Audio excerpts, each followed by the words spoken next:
हार्दिक धन्यवाद व्यक्त गर्न चाहन्छु दिगोसोकज्यू। आज यो मङ्गोल नेसनल अर्गनाइजेसन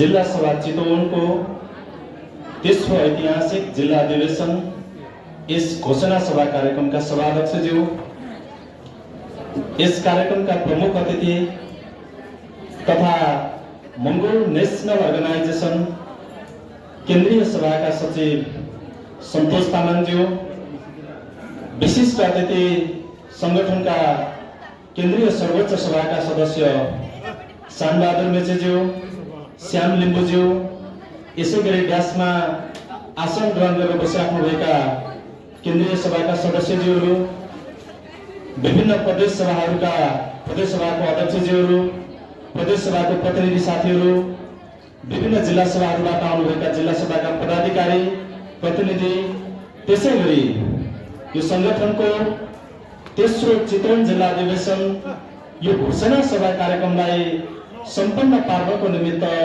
यहाँ उपस्थित हुनुभएका तपाईँ सम्पूर्ण उपस्थित मङ्गोल प्रेमी महानुभावहरूमा मङ्गोल मायाले भरिएको क्रान्तिकारी सल्युट टक्राउन चाहन्छु। स्वीकार्नुहोस्। जय मङ्गोल।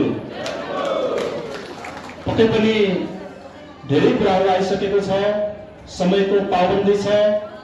विशेष गरी प्रवक्ता साथीहरूले यो मङ्गोल नेसनल अर्गनाइजेसनको तेस्रो चितवन जिल्ला अधिवेशनको यो घोषणा सभा कार्यक्रमलाई सम्बोधन गर्दै गर्ने क्रममा यो मुलुक, यो देशभित्र बसोबास गरिराखेको हामी यो देशको बहुसंख्यक मूलवासी मङ्गोलहरू सधैँभरि दमनमा पर्नुको कारण, हामी सधैँभरि विभेदमा पारिनुको कारण परेर आफ्नै देशभित्र एउटा मरेतुल्य पशुको रूपमा जीवन जिउँदै गर्नु परेको एउटा विषम परिस्थितिहरूको विषयमा प्रवक्ता साथीहरूले धेरै कुराहरू राखिसक्नुभयो। कार्यक्रम स्थलमा धेरै उमेर पाकेको आदरणीय व्यक्तिहरू पनि हुनुहुन्छ। हामीले यहाँबाट बोल्दै गर्ने क्रममा हामी जस्तै उमेरमा हुँदाखेरि यो देश नेपाल परिवर्तनको एउटा सुन्दर नाराको पछाडि लागेर यही मुलुकभित्र हामी आफ्नै देशमा मालिक बन्न पाउने, आफ्नै देशमा सबै कुराहरूबाट सम्पन्न हुन पाउने एउटा सुनौलो नारा दिने व्यक्तिहरूको पछाडि हिँड्दा हिँड्दा तपाईँको टाउकोमा भएको सबै कपालहरू सेतै भएर फुलिसक्ने गरेर तपाईँहरूले त्यत्रो सङ्घर्ष गर्दाखेरि पनि आफ्नै देशमा अधिकार नपाइराखेको त्यो एउटा पीडाहरू, त्यो व्यथाहरू, त्यो तपाईँहरूले जीवनमा भोग्नु भएको अनुभवको आधारमा आज हामीले यहाँबाट बोल्दै गर्ने क्रममा तपाईँलाई कता कता हृदयभित्र एक खालको कौतूहलता लागिराखेको हुन सक्छ।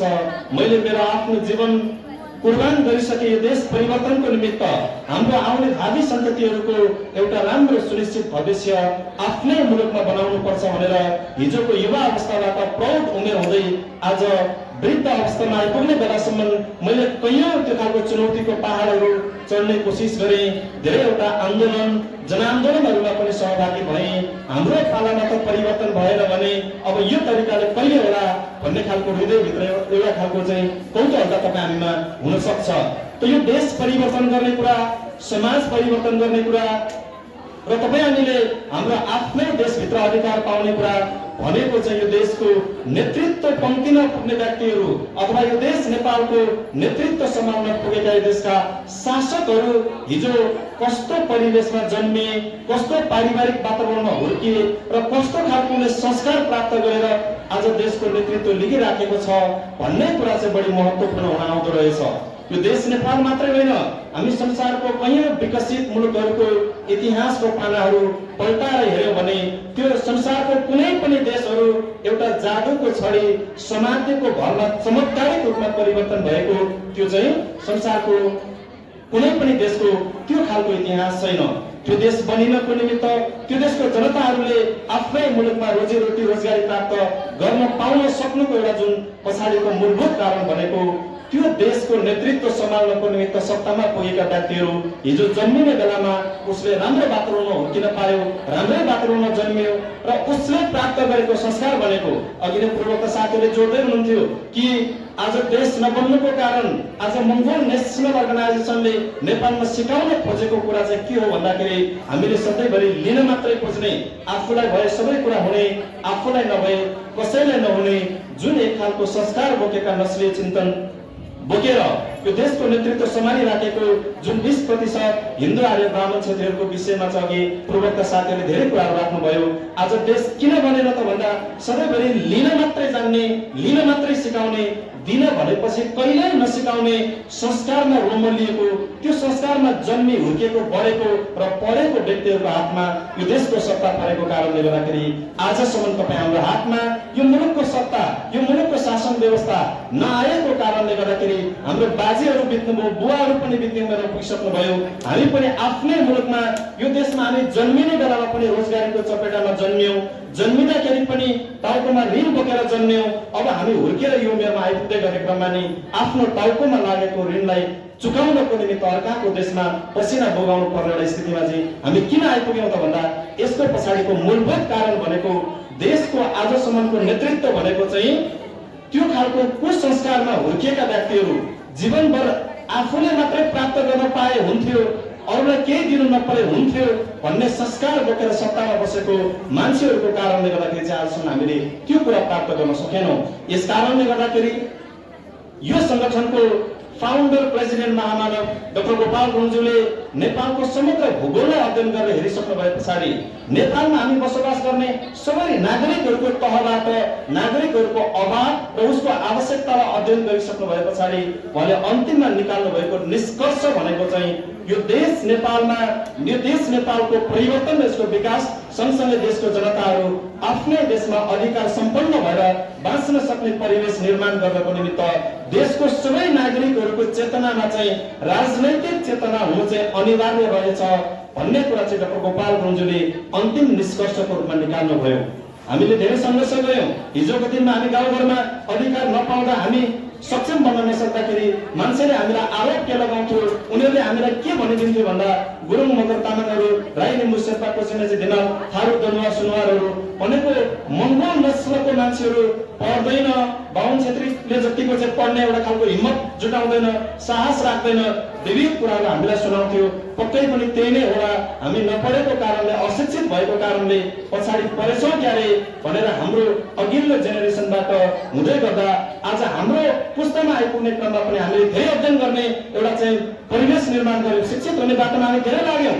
तर आज मङ्गोल समुदायका मान्छेहरूले कतिले मास्टर डिग्री पास गरे, कतिले डक्टरेट पिएचडी पास गरे, कतिले ब्याचलर पास गरे, कति इन्जिनियर भए, कति पाइलट भए, कति डक्टर भए, तर पनि हाम्रो मुक्ति यो देशमा किन भइराखेको छैन भन्दाखेरि अन्तिममा गएर निष्कर्ष हामीले पनि के निकाल्न थाल्यौँ भन्दा देश बनाउनको निमित्त, हामी अधिकार सम्पन्न हुनको निमित्त शिक्षित भन्दा पनि ज्यादा राजनैतिक चेतना हामीमा हुनुपर्ने रहेछ भन्ने कुरा चाहिँ अहिलेको हाम्रो निष्कर्ष हो।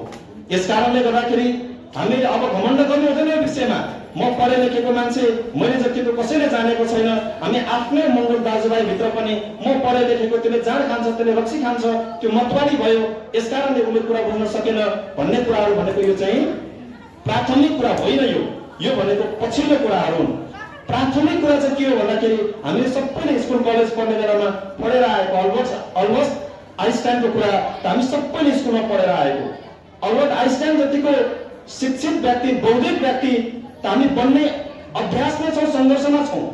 तर अल्बर्ट आइन्स्टाइन जतिको शिक्षित र बौद्धिक व्यक्ति संसारकै विद्यार्थीहरूले विश्वभरि नै विज्ञानको पिता भनेर पढ्ने अल्बर्ट आइन्स्टाइनमा शिक्षा थियो।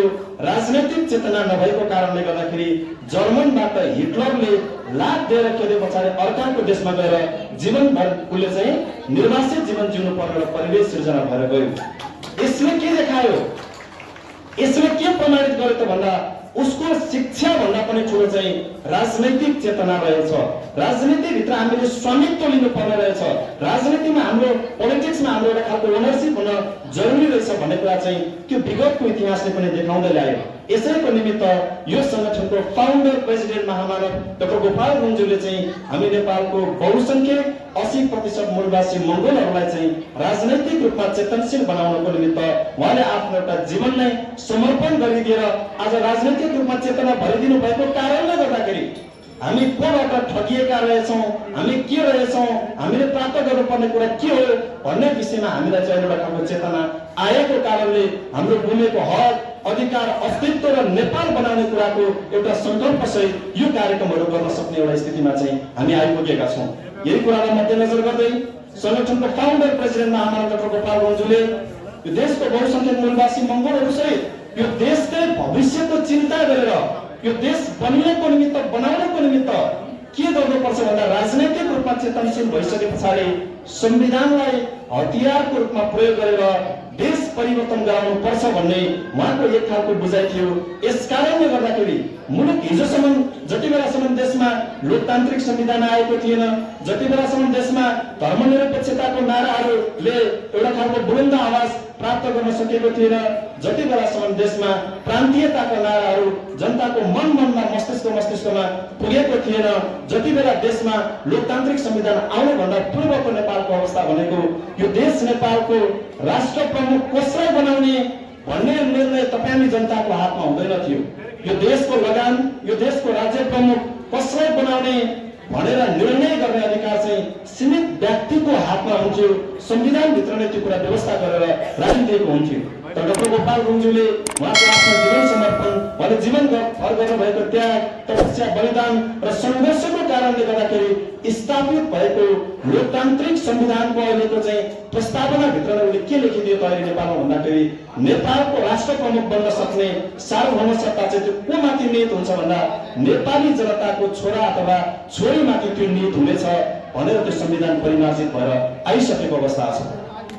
यस कारणले गर्दाखेरि अब चाहिँ हामीले आफ्नो देशमा अधिकार प्राप्त गर्नको निमित्त संविधान परिवर्तन होइन, त्यो संविधान भित्र व्यवस्था गरेको कुरालाई हामीले बुझेर अब यो देश नेपालको नेतृत्व कसलाई दिने भनेर निर्णय गर्ने त्यो कि सीमित व्यक्तिको हातमा भएको निर्णय गर्ने अधिकार चाहिँ समग्र नेपालको सबै जनताको हातमा चाहिँ त्यो निर्णय गर्ने अधिकार प्रत्यायोजन चाहिँ कसले गरिदिनु भयो भन्दा यो संगठनको फाउन्डर प्रेसिडेन्ट महामानव डाक्टर गोपाल गञ्जुले 3 वर्ष भद्रकोट जेल, 5 वर्ष भूमिगत जीवन र जीवनभर उहाँले अनेकौं भुक्तमानहरू सहेर उहाँले स्थापित गरिदिनु भएको लोकतान्त्रिक संविधानले चाहिँ अहिले तपाईहरुलाई त्यो व्यवस्था गरिदिएको छ।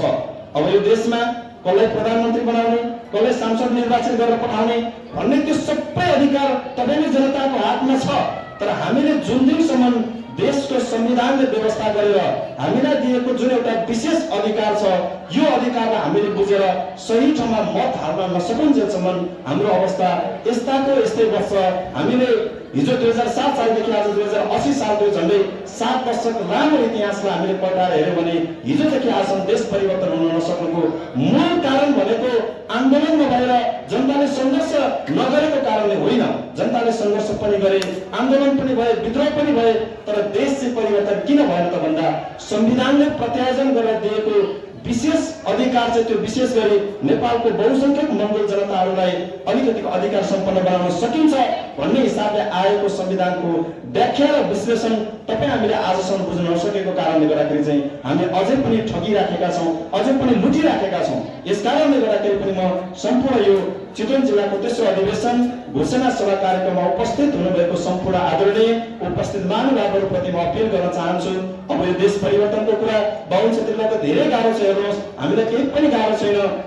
हामीले त समाजमा घटना के घटिराखेको छ, बाहुन क्षेत्रले कहाँनिर चाहिँ उनले गल्ती काम गरे, कहाँनिर षड्यन्त्र गर्यो, हामीलाई कहाँनिर झुक्याउन खोजिराखेको छ भन्ने कुरा जनताको बीचमा फिजाउँदै जनताहरूलाई त्यहाँबाट चेतनशील बनाउँदै राजनैतिक रूपमा यो राजनैतिक चेतना र राजनैतिक शक्ति भनेको चाहिँ यस्तै बलियो शक्ति हो जसले यो देशको सबै कुराहरू परिवर्तन अथवा यो देशको संविधानको कुरा, हामीलाई यही देशमा अझै अधिकार सम्पन्न बनाउने कुरा, यो सबै कुराको निर्णय गर्ने अधिकार चाहिँ व्यापारीहरूलाई पनि हुँदैन हैन, धनाढ्य व्यक्तिहरूलाई, संसारको धनी मान्छेहरूलाई पनि त्यो अधिकार हुँदैन र संसारमा सबैभन्दा धेरै पढे लेखेको बुद्धिजीवी भन्नेलाई पनि त्यो अधिकार हुँदैन।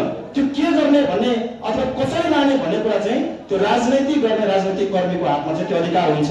मैले अस्ति केही समय अगाडि पनि भनेको थिएँ, अहिले तपाईँ हामीले नेपालमा देख्ने गरेको विशेष गरी बाहुन क्षेत्रको सञ्चार माध्यमहरूले अलिकति बेसी हाइलाइट गरिराखेको एकजना व्यक्ति बागलुङ जिल्लामा जन्मेको महावीर पुन भन्ने मान्छे उसलाई त धेरैवटा पुरस्कारहरूबाट पनि विजेता बनायो।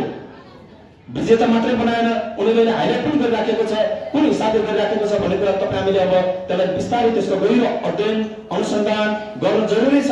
त उसलाई अगाडि बढाउने क्रममा उसलाई त संसारले चाहिँ वैज्ञानिक भनेर चिनिराखेको छ, भनेर हाइलाइट गरिराखेको छ। त्यत्रो बौद्धिक ज्ञान भएको व्यक्तिले चाहेर त देश परिवर्तन भएन नि त। आज त्यो परिवर्तन कहाँबाट हुँदो रहेछ? हामीले आजभन्दा केही महिना अगाडिको एउटा घटना देख्यौँ नि त। संसारमा विज्ञान वैज्ञानिक कहलिएर अमेरिकामा पढेर नेपाल आइपुगेको व्यक्ति अहिले नेपालबाट विकासको निमित्त छुट्याइने बजेटको पनि जम्मा 1.5% बजेट दिनु पर्यो भनेर त्यत्रो पढेको मान्छे काठमाडौँको माइती घर मण्डलाको चिसो भुइँमा सुतेर रोटी र नुन खुर्सानी खाएर आन्दोलन गर्नु पर्यो कि परेन? त्यहाँनिर उहाँसँग त्यत्रो बौद्धिक क्षमता थियो त खै त देश परिवर्तन भएको? चिसो भुइँमै गएर सुत्नु पर्यो उहाँ। अनि उहाँ त्यत्रो चिसो भुइँमा सुत्दै गर्ने क्रममा केही वर्ष अगाडि नेपालबाट +2 पढ्न नसकेर अर्काको देशमा पैसा कमाउन गएको व्यक्ति आज नेपालमा आएर राजनीति गर्न थाले पछाडि उसले आएर के भनिदियो? महावीर पुनमा जतिको क्षमता त थिएन भने उसको बौद्धिक क्षमता, तर बौद्धिक क्षमता नभए पनि राजनीति उसको हातमा भएको कारणले गर्दा महावीर पुन संसारमा वैज्ञानिक कहलेर आएको मान्छे हात थापेर बसेको छ। अनि एकजना बाबुको छोरा जोसँग बौद्धिक क्षमता थिएन तर राजनैतिक शक्ति राजनैतिक चेतना उसको हातमा भएको कारणले गर्दा महावीर पुनको छेउमा आएर उभिएर तपाईले माग गरेको कुरा हामी पूरा गरिदिन्छौँ भनेर चाहिँ ढाडस दिएर जाने अवस्था बन्यो। यो कसको कारणले बन्यो भन्दा चाहिँ यो चाहिँ राजनैतिक शक्ति र राजनैतिक चेतनाको कारणले बनेर गयो। यस कारणले गर्दाखेरि तपाईँ हामी नेपालको मूलवासी मंगोलहरूले पनि अब राजनीतिभित्र हाम्रो आफ्नो स्वामित्व लिन सक्नुपर्छ। हामीलाई गाह्रो छैन। फेरि त्यही व्यक्ति अघि मैले जुन कुरा तपाईँलाई बताएँ जसले महावीर पुनलाई तपाईँले माग गरेको बजेट हामी दिन्छौँ भनेर भन्ने व्यक्तिलाई अहिले राजनीति गर्न कति गाह्रो छ। मङ्सिर 4 गते चुनाव जितेर गयो, एउटा समस्या भयो वैशाख 10 गते फेरि चुनाव गर्नु पर्यो। वैशाख 10 गते चुनाव गरेर चुनाव जितेर गएको अब फेरि पनि म चाहिँ सत्याच्युत हुन्छ कि भन्ने डरको कारणले गर्दाखेरि उसले के गर्नु पर्यो? जुम्लामा गएर चाहिँ झन्डै कति वर्ष पुरानो घर खोजेर घरको बरन्डामा चढेर फोटो भिडियो खिचेर फेरि हाल्नु पर्यो त्यहाँ। यो उनीहरूलाई चाहिँ गाह्रो छ, बाहुन छेत्रीहरूलाई गाह्रो छ। अघि नै पूर्ववर्ती साथीहरूले जोड्दै हुन्थ्यो कुरा। अहिले बाहुन छेत्रीलाई झन्डै 70-75 वर्षको उमेर पुगेको बाहुनलाई 4-5 जनाले पछाडिबाट समातेर असार 15 को बेलामा खेतमा लगेर चोपल दिनुपर्छ। उसले के प्रमाणित गर्न खोजेको भन्दा म चाहिँ यो देश नेपालको गरिब कृषकहरूको पक्षमा छु भनेर प्रमाणित गर्नको निमित्त 70 वर्ष कटेको मान्छे अहिले खेतमा चाहिँ 4-5 जना मान्छेलाई समात्न लगाएर खेतमा चोपल लिएर निस्किनु पर्ने अवस्था छ। उनीहरूलाई यताबाट पनि गाह्रो छ, उताबाट पनि गाह्रो छ, सबैतिरबाट गाह्रो छ। यस कारणले गर्दा पनि गाह्रो छ कि अब नेपालमा मंगोल नेशनल अर्गनाइजेसन बृहत्तर हिसाबले विकास भएर गइराखेको छ। नयाँ पुस्ताको मान्छेहरूले गोपाल गुरुङको विचारहरू सुन्न थालेको छ। त्यो भावनात्मक रूपमा मात्रै होइन व्यवहारिक रूपमा पनि त्यसलाई अभ्यास गर्न थालेको छ। सँगसँगै अब यो देश नेपालको समग्र जनताहरूले नेपालको संविधानलाई बुझेर संविधान अनुसारको व्याख्या र संविधानले प्रत्यायोजन गरेको अधिकार माग्नको निमित्त तत्पर भएको देखेको भएर अगाडि बढेको देखेको कारणले गर्दाखेरि चाहिँ अहिले सत्तामा भएका बाहुन क्षेत्रहरूलाई चाहिँ गाह्रो छ, साह्रो छ, अप्ठ्यारो छ। यसकारणले यिनीहरूले अहिले के गरिराखेको छन् भन्दा विशेष गरी हामीलाई अहिले अधिकार सम्पन्न बनिनको निमित्त हामीलाई बोल्न सक्ने बनाउनको निमित्त यो त कसैको देन होइन। हेर्नुहोस्, हामीलाई बोल्न सक्ने बनाउने कुरा पनि हामीलाई आफ्नो अधिकार माग्न सक्ने ठाउँमा पुर्याउने कुरा पनि यो सबै कुराको पछाडिको एक्लो व्यक्तिको प्रयास भनेको महामानव डाक्टर गोपाल गुरुङजीको सङ्घर्ष नै त्यसको चाहिँ एउटा अहिलेको हामीले खाइराखेको उपलब्धिको सङ्घर्षकर्ता चाहिँ डाक्टर गोपाल गुरुङज्यू नै हुनुहुन्थ्यो।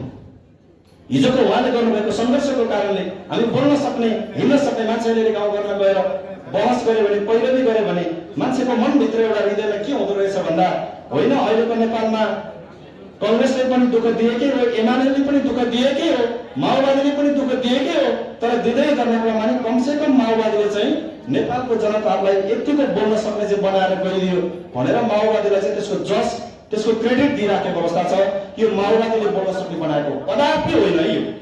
यो किन होइन भन्दाखेरि माओवादी आइसके पछाडि चाहिँ हामी बोल्न नसक्ने मान्छेको शरीरभित्र मेसिन फिट गरिदिएको त होइन नि त।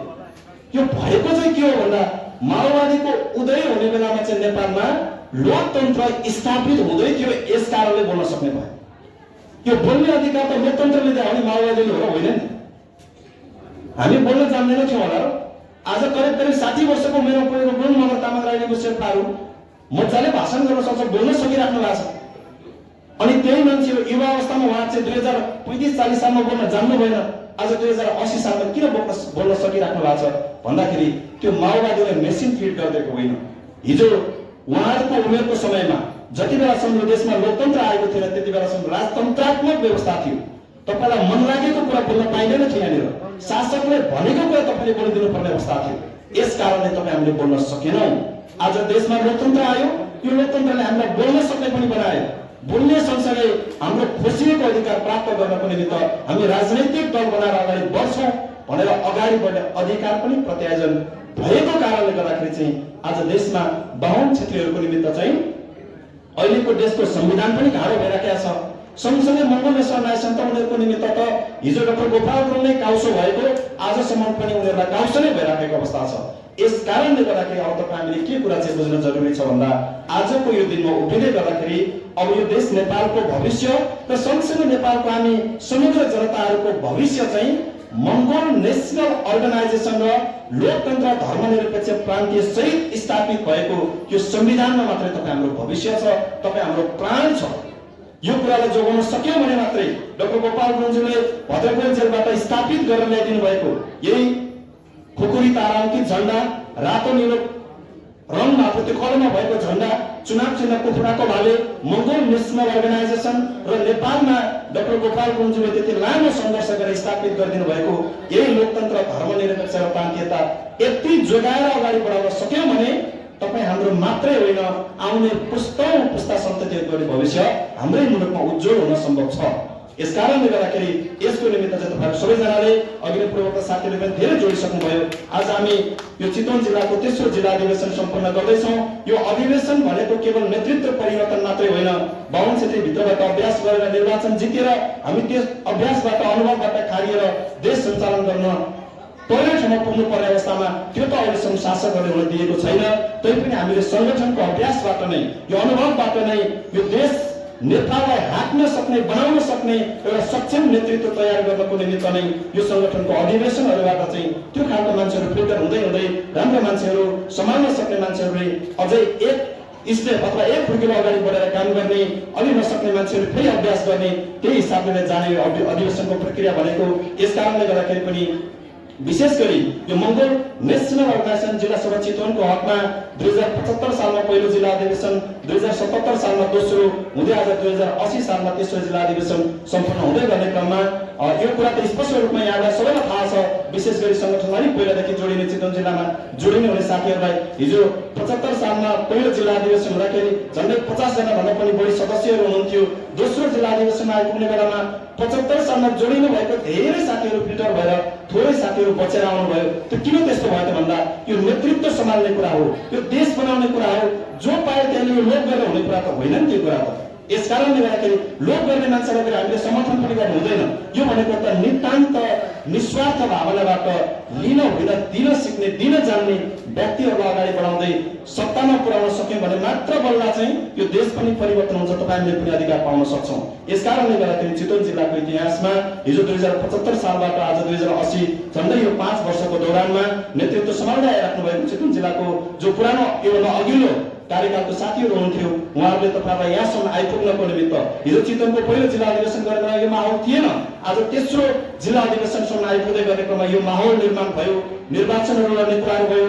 निर्वाचनमा एउटा मत प्राप्त गरेर कमसे कम पनि यो देशको शासकहरूलाई के चाहिँ दिन सक्यौँ भन्दाखेरि निर्वाचन जिते पनि हारे पनि त्यो मैले हिजो मेरो आफ्नै निर्वाचन क्षेत्रमा पनि मैले त्यो बेहोरेको कुरा चितवनमा पनि भएछ। त्यही मेरो निर्वाचन क्षेत्रमा विशेष गरी मुख्य प्रतिस्पर्धा भनेको गठबन्धन दल र नेपाल कम्युनिस्ट पार्टी एमालेको बीचमा त्यहाँ प्रतिस्पर्धा भइरहेको थियो।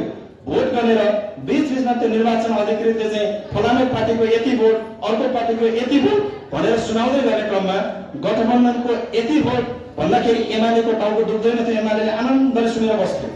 अनि एमालेको यति भोट भन्दाखेरि पनि गठबन्धनको टाउको दुख्दैन थियो। कुखुराको भालेको यति भोट भन्दा चाहिँ गठबन्धनको पनि टाउको दुख्थ्यो, एमालेको पनि टाउको दुख्थ्यो। पनि यिनीहरूको सम्बन्ध चाहिँ साझा शत्रुको रूपमा हामीलाई हेरिराखेको रहेछ नि त। यसकारणले गर्दाखेरि चितवन जिल्लाले पनि त्यो निर्वाचनहरूमा सहभागी भएर आउँदै गर्ने क्रममा योभन्दा अघिल्लो कार्यकालको जो चाहिँ पूर्व यो जिल्लालाई अगाडि बढाइराख्नु भएको पदाधिकारी साथीहरू हुनुहुन्थ्यो, उहाँहरूको सङ्घर्षको कारणले चितवन जिल्ला आज यो ठाउँमा आइपुग्न सफल भएको छ। यसकारणले गर्दाखेरि पनि उहाँले बताउनु भएको कुरा होइन, हामीले जस्तो चितवन जिल्लाको उदाहरणमा हामी लिगल चितवनमा यहाँनिर मास्टर डिग्री पास गर्ने, ब्याचलर पास गर्ने, पिएचडी पास गर्ने, डक्टरेट पिएचडी पास गर्ने, डक्टर भएका, इन्जिनियर भएका, पाइलट भएका धेरै मान्छेहरू थियो होला। हामीले उनीहरूलाई किन चिन्न सकेनौँ भन्दा उनीहरूमा राजनैतिक चेतना पनि थिएन। डाक्टर गोपाल गुरुङजीको यो दर्शनमा निरन्तर हिँड्न सक्ने एउटा साहस पनि थिएन। आज टेकबहादुर तामाङजीको सभाध्यक्षतामा हामी यो कार्यक्रम सम्पन्न गरिराखेका छौँ। अहिले उहाँलाई सबैजनाले सम्मानसहित उहाँलाई किन बोलिराख्नु भएको छ त, अथवा उहाँलाई हामीले अगाडि किन सारिराखेका छौँ त भन्दाखेरि यो चितवन जिल्लालाई त्यो अवस्थाबाट उठाएर यो अवस्थासम्म ल्याउनको निमित्त चाहिँ उहाँले यो 5 वर्षको अन्तरालमा आउने हरेक चुनौतीहरूको सामना गरेर सङ्गठनलाई सफलतापूर्वक यो तेस्रो जिल्ला अधिवेशनबाट नयाँ तयार भएको साथीहरूको हातमा अवतरण गराउन सक्ने एउटा क्षमता भएको कारणले गर्दाखेरि यो सबैले सम्मान पाइराखेको अवस्था हो।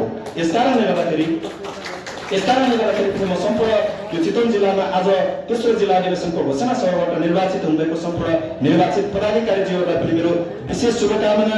अबको आगामी कार्यकाल तपाईँको निमित्त सुखद होस्, आउने चुनौतीहरूको सामनाको निमित्त कहिले पनि नहच्किकन अगाडि बढ्नुहोस् र मङ्गोल नेसनल अर्गनाइजेसनको निमित्त तपाईँले धेरै गर्नुपर्छ भन्दा पनि इमान्दार भएर तपाईँले सक्ने मात्रै गर्न सक्नुभयो भने पनि त्यो ठुलो योगदान हुन आउँछ।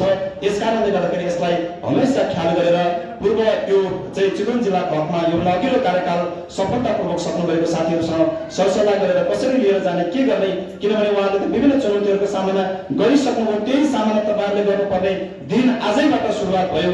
यसकारणले गर्दाखेरि त्यो विषयमा छलफल गरेर तपाईँहरू सबैजना अगाडि बढिदिनुको निमित्त विशेष अनुरोध। त्यसै गरी यो हलमा आजको यो अधिवेशन सम्पन्न पार्नको निमित्त आउनुभएको तपाईँ सम्पूर्ण उपस्थित महानुभावहरूलाई पनि यो देश नेपाल सँगसँगै हामी नेपालको समग्र जनताहरूको भविष्य चाहिँ केवल नेपालको राजनैतिक दलहरू मध्ये मङ्गोल नेसनल अर्गनाइजेसन यही चुनाव चिन्ह कुखुराको भाले र नेपालमा अहिले लागू भइराखेको लोकतन्त्र, धर्मनिरपेक्ष र प्रान्तीयता सहितको संविधान भित्र मात्रै हाम्रो भविष्य छ। यो नै हाम्रो प्राण हो, यो नै हाम्रो मुटु हो। यसलाई जोगाउन सक्यौँ भने मात्रै हामी सबैको उज्जवल भविष्य छ। यसको निमित्त तपाईँहरू सबैजना सधैँभरि सचेत भएर रहिदिनुको निमित्त अनुरोध गर्दै अन्तिममा फेरि पनि एकचोटि हिजोको बन्द सत्र र आजको घोषणा सभाबाट हाम्रो भीमबहादुर घलेज्यूको अध्यक्षतामा निर्वाचित भएर आउनुभएको 29 सदस्यीय चितवन जिल्ला सभाको सम्पूर्ण पदाधिकारीज्यूहरूलाई विशेष शुभकामना व्यक्त गर्दै र तपाईँहरूको बिचमा आजको यो कार्यक्रममा तपाईँहरूसँग आएर आफ्नो भावनाहरू, आफ्नो के विचारहरू राख्ने एउटा अवसर प्रदान गरिदिनु भएकोमा आयोजक चितवन जिल्लाको तेस्रो अधिवेशन मूल आयोजक सभालाई पनि विशेष धन्यवाद व्यक्त गर्दै म तपाईँहरूबाट अहिलेको निमित्त बिदा लिन चाहन्छु। हस्त, धन्यवाद। जय मङ्गोल।